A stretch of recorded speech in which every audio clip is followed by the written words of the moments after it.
right, welcome back to another episode of Crypto News. And just me sharing some thoughts.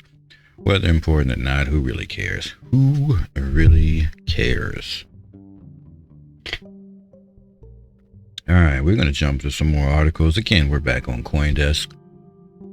Just picking up news articles and seeing what's going on around the world. All right, they've got an article here that says China's central bank halts bond purchases to support the yuan. Bitcoin holds under 95,000. So it says the PBOC on Friday suspended bond purchases to stall the slide in bond yields and CNY. On Friday, China's central bank took steps to support the yuan, which has been losing ground, with its depreciation being viewed as potential tailwind for Bitcoin. The People's Bank of China announced that it will stop purchasing government bonds this month as their demand now overshadows the supply. The People's Bank of China announced that it will stop purchasing government bonds. Experts said the move reflects policymakers' discomfort with the sliding bond yields, which move in the opposite direction of prices and the resulting depreciation in the yuan. The value of their currency is falling. The yield on the benchmark 10-year Chinese government bond dipped below 1.6% early this week, marking a staggering 100 BPS decline on a 12-month basis. Meanwhile, its U.S. counterpart rose to 4.7%, the highest since November 2023, widening the U.S.-China yield differential in favor of the USD. As such, the CNY slipped to $7.32 per USD, extending its 3-month losing streak, led in part by concerns of tariffs under President-elect Donald Trump's tenure set to begin on January 20th. That's an important date.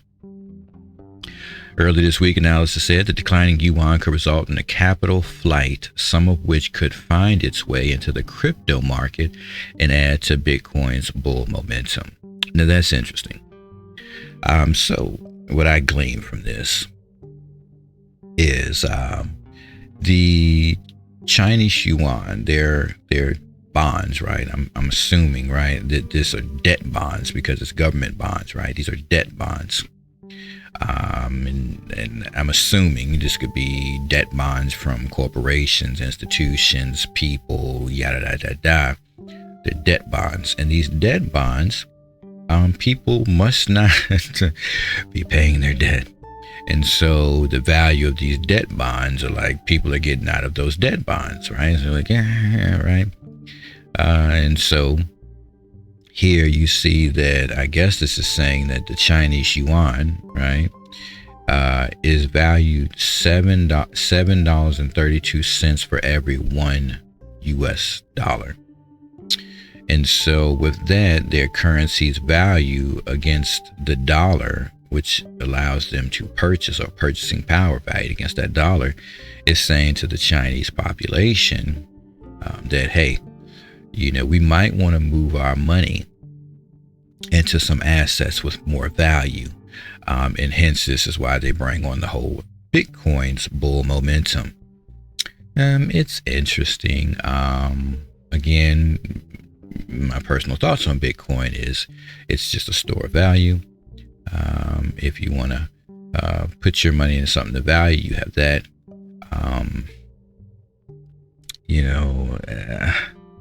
I don't know, right?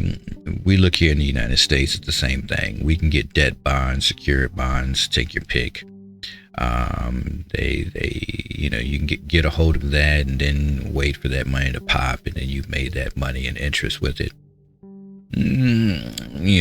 It's long-termers that have plenty of money that have no problem letting it sit. But then there's other things that exist out there that we'll probably talk about, probably not in this video, put in a video later on this week. So that's interesting. Yeah. Now, I don't know about the price of Bitcoin because, well, I don't know what it is on this future date. I don't know what it's going to be, but yeah, we'll deal with that. Let's continue. Let's get to another article. All right, so this one says Bhutan's crypto reserve could pave way for economic growth in other countries. It says smaller countries could strengthen economic growth by attracting foreign investment and utilizing available renewable energy resources to mine Bitcoin. Bhutan, a small country in South Asia, is making big waves in the crypto world.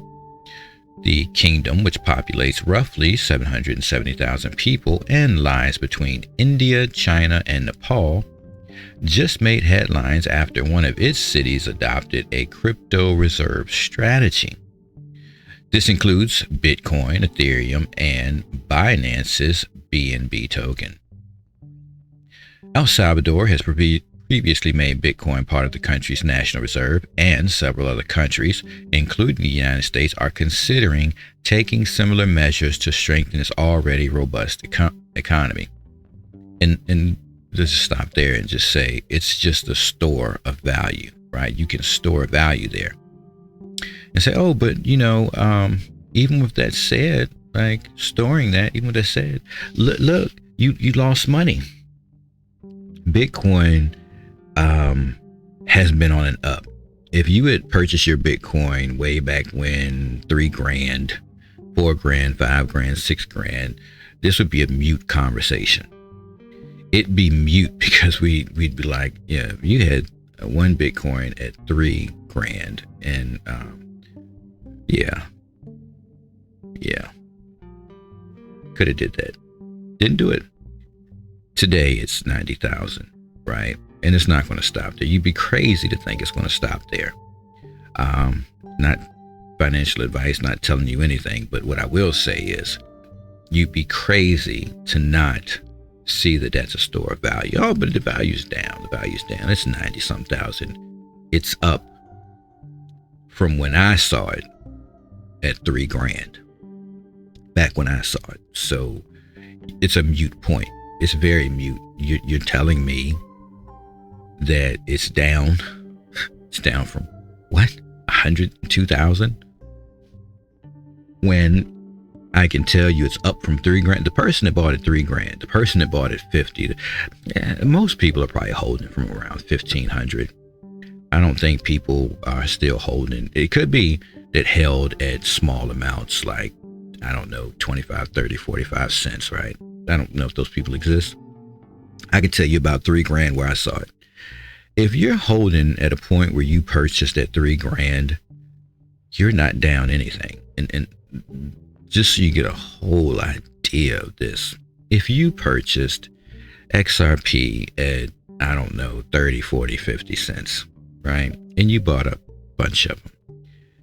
Oh, but XRP is down. It's $2.30 is down. I'm losing. Like, what? You're not losing if you bought it 40, 50, 30 cents. You're up. You're still up. Oh, but I didn't have it back then. That's your fault. If you got it at that price, you're up. Now, now let's look at Bitcoin. Not financial advice. Let's look at Bitcoin. So the people that had Bitcoin at 50 cents, they probably sold when Bitcoin was $30 and $40. I'm just saying. The people that got it $30, $40, they probably sold when it was $1,500. The people that got it at $1,500 probably sold when it was $3,000, right? Oh my God, this is a lot of money, right? And the people that bought it $3,000 probably sold when it was $6,000. The people that bought it $6,000 probably sold when it was $9,000, right? You see how this goes, right? So, and this is not financial advice. I'm not that guy. But if you've been watching all this stuff since like the early days, like, okay, these countries are buying a Bitcoin. They're not dumb. It's a store of value. Sure, it goes up and down, but does it really go down? Right? Like, okay, so you buy at 90, right? Let's say you buy at 90. That's crazy. But let's say you buy at 90, right? You buy like a couple Bitcoins, right? I don't know. You're an institution or you're a country. Let's say as a country, you buy up, I don't know, 10,000 or 50,000. That's a lot of money at 90 some thousand a pop. But when you're doing that, you got to remember the price is still going to go up because other countries are going to want to do it too. It's not financial advice. This is just me paying attention. So as this happens, the price of Bitcoin has to go up, supply and demand. So then that 90 that you're crying about that you bought at, you're going to buy it more than 90 as you're buying it, right? Because the price is going to go up. Well, does it matter that when that 90 becomes 125, 130? Because you're in profit. Oh, well, it drops down to 110, 115. Why would you care? You bought it at 90K, you're in profit. Right? So then the person comes in, buys at 115. It's at a low. Yeah, okay, they buy it up at 115. Then it gets up to 160. Right? It's at 160. The person that bought it 90, it's at 160 for them, right? Do you think they care if it falls down to 130? Oh, it falls down to 130.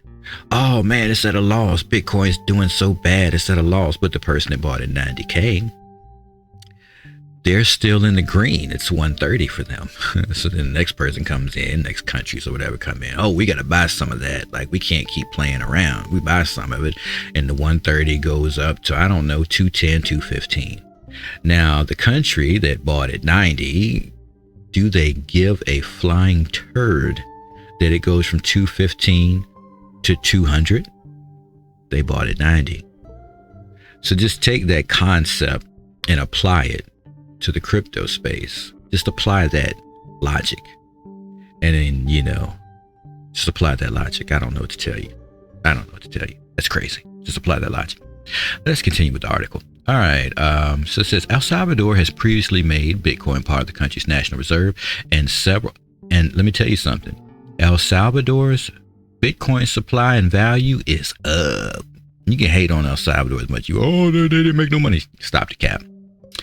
They're up, right? I don't remember what they bought at, but if they bought around 30 grand, 40 grand, 50 grand, I don't know what they bought at, but if they bought around there, they're up, right? They're up. It's still over 90 grand. All right. So whatever. So they're considered taking similar measures to strengthen its robust economy. But Bhutan could set an example for smaller countries where making crypto part of their national reserve strategy could have an enormous economic impact. They are coming out guns loaded to show the world what's possible in the digital asset space by bringing in foreign companies to help take advantage of the growing global interest in crypto as a whole, said Philip Shoemaker, executive director of Identity.com, a nonprofit organization providing decentralized identity verification. This is important, right? This is going to be important. Not so much that part, but this part. That's going to be important in the future. Keep that in mind. I see this move as potentially triggering similar actions among other governments around the world. Me too. I see that as well. Duh. Especially in smaller countries that are subject to the whims of foreign exchange, volatility, and geopolitical uncertainty. Right. According to a report by the World Bank in May this year, although Bhutan does have a fairly robust economy, downsides risks persist as the country's fiscal deficit is expected to widen.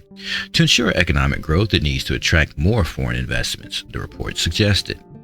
Bhutan listened and acted by creating Galeppu Mindfulness City, the region that is adopting crypto as part of its goal of mindfulness, sustainability, and innovation. The special economic zone being created helps to attract foreign investment.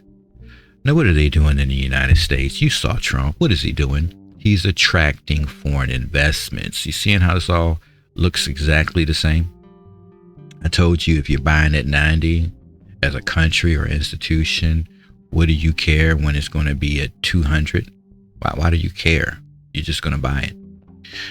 So its accumulation of digital assets more generally could be really compelling at the international level. At the international level, Shoemaker said.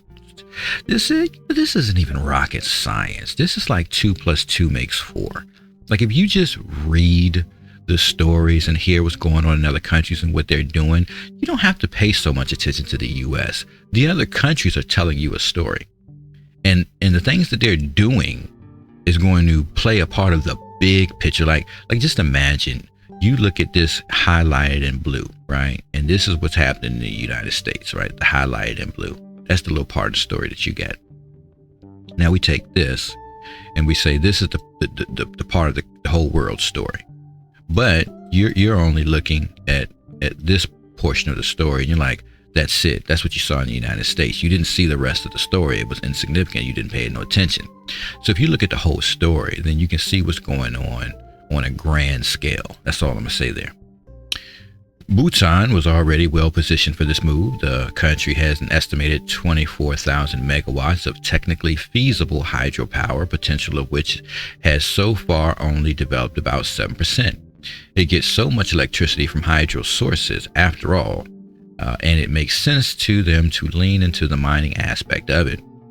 Bitcoin mining requires enormous energy, which has sparked concerns about the negative environmental impact of crypto mining. However, use of hydropower solves that problem and is much more cost efficient and reduces miners' carbon footprint. In addition, April 2019, the country started using its massive amounts of hydropower to start mining Bitcoin. According to an article of Forbes, today the country owns over 11,000 Bitcoin times 90.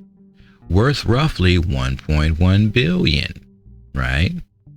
According to data on Arkham. This puts Bhutan among the top 5 countries to hold Bitcoin in its reserves, according to Bitcoin Treasury's data. Are you serious? You know what I'm saying? Now, I don't know how much Bitcoin the United States has. I do know that they were confiscating Bitcoin from criminal activities. And at one point in time, way back years ago, they used to auction the Bitcoin off, right? So, and if you auction some off, right, way back when, like, who knows what the United States has in the United States could possibly have hundreds of thousands, right? Like they could probably have 1 million Bitcoin. Would we really know that? Like, how would we really know that? All I remember is Trump said, we'll take a little Bitcoin, sell a little bit of it off, and we'll pay off our debt. When the guy says that, I'm like, wait a minute, let's listen to this guy. Everybody says he's crazy. Donald Trump's crazy. But let's think about it. Donald Trump says, well, all we got to do is sell off a little bit of our Bitcoin. Bruh, I heard you. Sell off a little bit to pay off $37 trillion worth of debt? If a little bit of the United States reserves of Bitcoin would pay off $37 trillion of debt, what does the United States actually have worth of Bitcoin? Think about that. So when I hear stuff, I didn't forget it. I didn't forget what he said. It still bangs in my head. And I'm like, we need some answers. You know, I got questions, bro. I got questions. Like, I'm going to need you to answer my questions. Like, what do you mean? Sell off a little bit of Bitcoin and pay off the United States debt, bro. What you mean by that? Because that says a lot. Like, that means the United States got to have a lot of Bitcoin for you to sell off a little bit and pay off the 37 trillion, bro. So anyways, I got questions that need to be answered. Bitcoin mining in particular is such a good tool for leveraging various forms of renewable and stranded energy, said Jagdeep Sidhu, core developer at Syscoin and president of the Syscoin Foundation. I imagine that other governments are increasingly looking at Bhutan as well as El Salvador, right, as an example of how to launch. No, wait a minute, stop, hold on, wait a minute. I don't know if y'all remember this, but I remember this. I did videos on it. So when Bukele was buying Bitcoin, like the United States was like, yo, bro, you got to stop that. You gotta stop. We're gonna come at you, bro. You can't do that. Like you can't do that.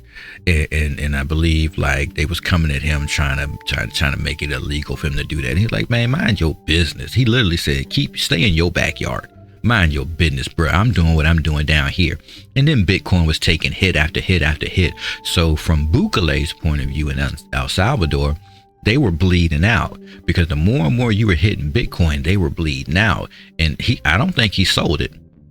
I do remember this year they said he bought into the ETF, the Bitcoin ETF, but you know, I don't know if he really sold any Bitcoin for real. But if he held all that Bitcoin that he bought, Bitcoin's been up to 102,000, right? Like that I remember. Floating 90,000, you know, like come on, bruh. He didn't buy his Bitcoin at 90K. Y'all can stop the foolishness. Go back in time. He didn't buy it at 90K. So he's chilling. All right. This is, I imagine that other governments are increasingly looking at Bhutan as an example of how to launch their own Bitcoin reserves, especially countries that have abundant sources of energy that could otherwise be wasted. So thank you for the story. Pretty interesting. Don't be fooled. Yes, countries are going to buy Bitcoin, and I got questions for that Trump situation. Like, I didn't forget what you said, bro. You said sell off a little bit of the Bitcoin reserves to pay off the debt at 37 trillion, bro. I ain't forget that. Next story. Kenya prepares to legalize cryptocurrencies in policy shift report. Kenya's move represents a significant policy shift from their previous warnings about the crypto industry. Kenya's Treasury Cabinet Secretary John Mbadi has said the country is preparing legislation to legalize. The country is preparing legislation to legalize cryptocurrencies. I can go back in time and tell you, as I've been watching all this stuff unfold for the past few years, nobody wanted legalization of cryptocurrency. Like, oh, it's bad, it's taboo, it's going to end currencies, right? Like, as they've been low key collecting. Let that sink in. All right. A shift from the government's previous warnings against the industry. Yeah, that's against what they warned, right? Yeah, but they're buying. The emergence and growth of virtual. God. Yo, I should just go back years and think about how looking at the big picture was like, yo, you know that they want this. Like, this is how the world is going to move. It's going to move with these QR codes. You're going to scan them and the instantaneous transactions. Like, it's not rocket science. It's 2 + 2 makes 4. And like, how could you not know this? That's crazy. Yep. The emergency and growth of virtual assets and virtual asset service providers have given rise to innovations in the local and international financial system with dynamic opportunities and challenges, Mbadi said, according to the local news outlet, The Standard. Mbadi stressed a need for a regulatory framework to both capitalize on the potential benefits of the industry while mitigating the risk posed by money laundering, terrorism financing, and fraud.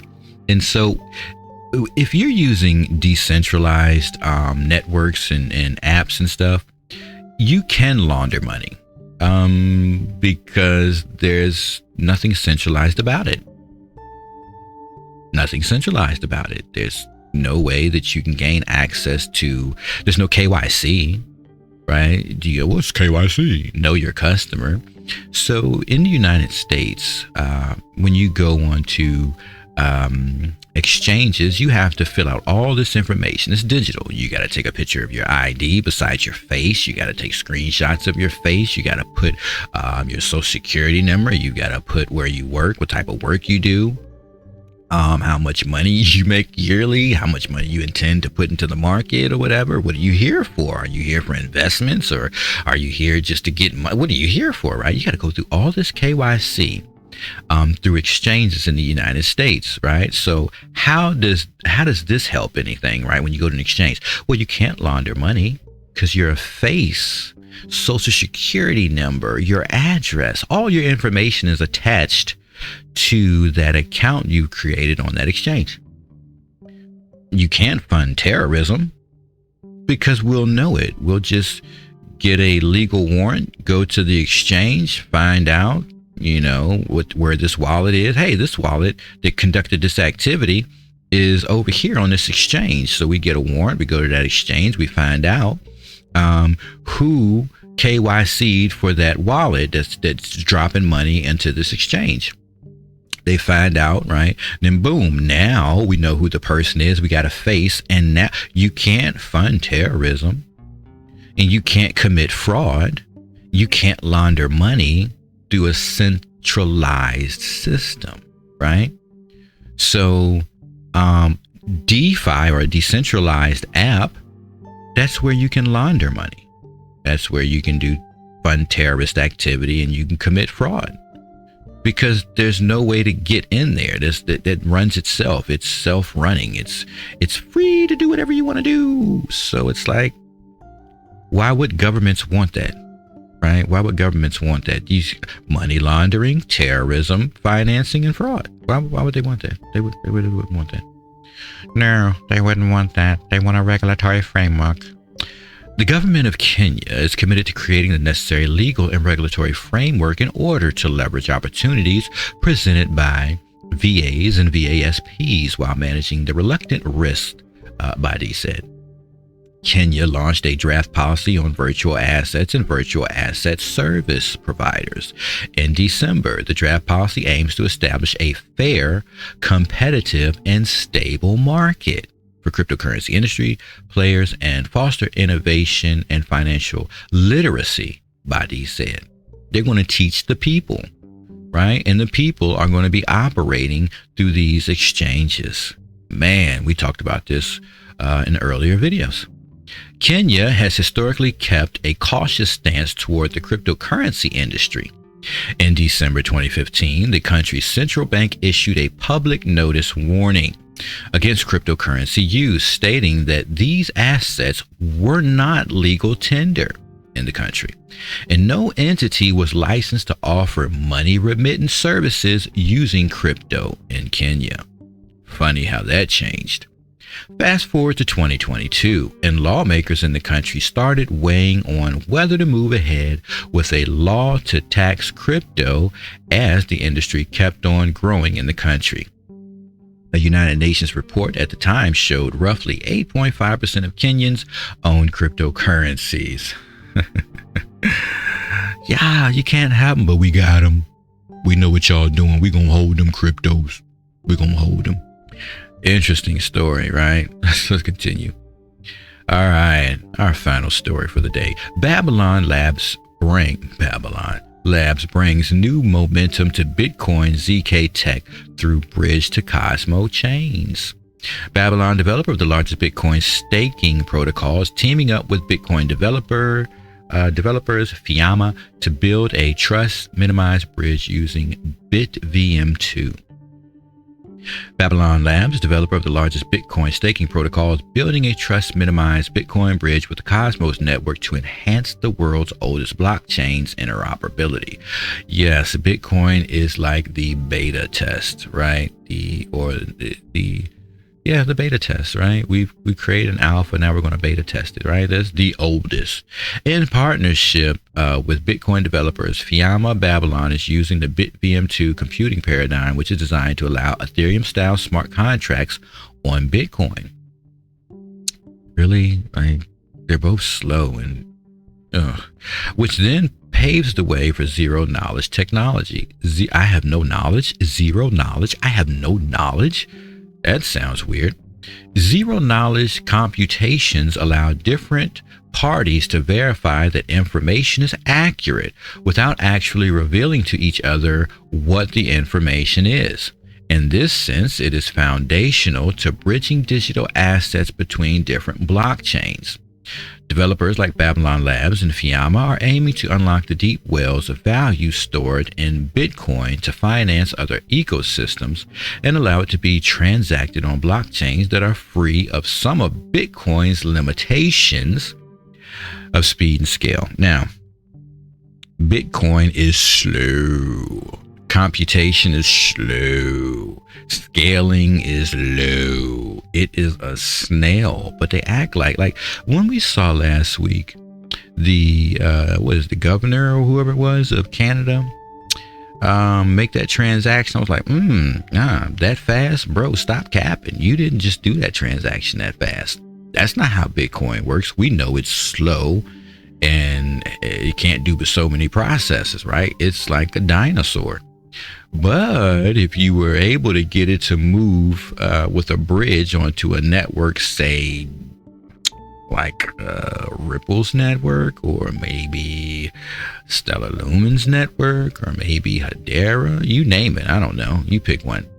Of course you can get a 3-second transaction time.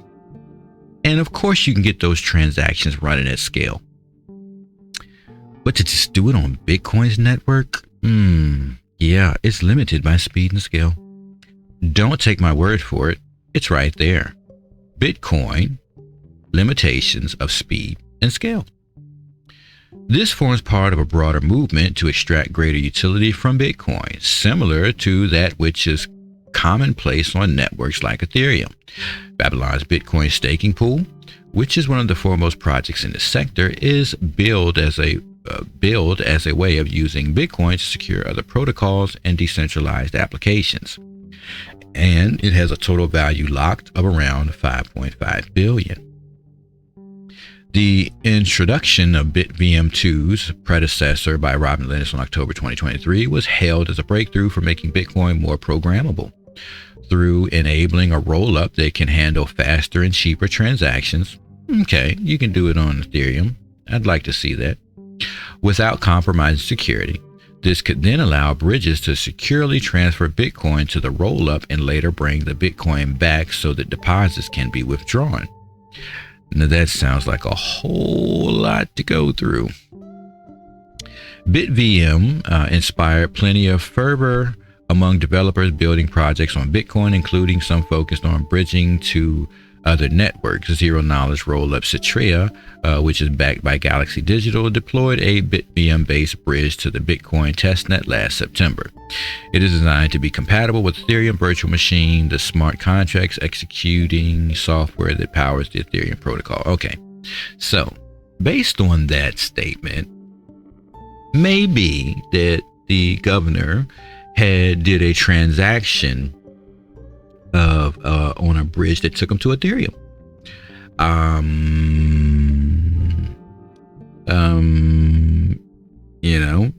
don't know. That's up in the air. But if there are bridges that take you to, because it's saying it here that they exist, and they can give you cheaper cost, cheaper transactions, and faster transactions and cheaper transactions on Ethereum's network, then okay, we could see that, right? Okay, but when we talk about Ethereum, we're talking about, well, you don't want to be on layer 1 Ethereum. That's the worst, most expensive. So then we're talking about layer 2. Is it possible? I would assume it is. I think if I understand it correctly, a bunch of transactions happen on layer 2. They get clumped together in one big transaction. It then goes to layer 1. So it picks up a bunch of transactions, clumps them together, puts it on the layer 1, transaction goes through, and that's how that works, if I understand that correctly.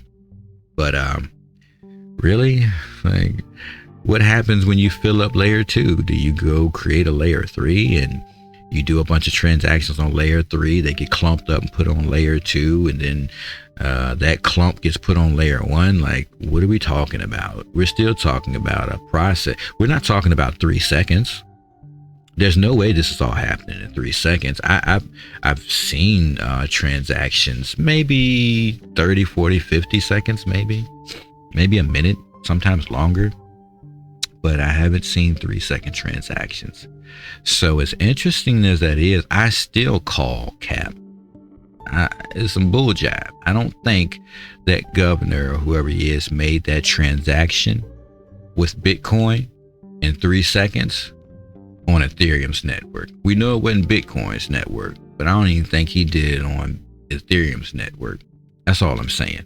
So that's up in the air for me. That's all the stories I got for today. I'll catch y'all on the next one.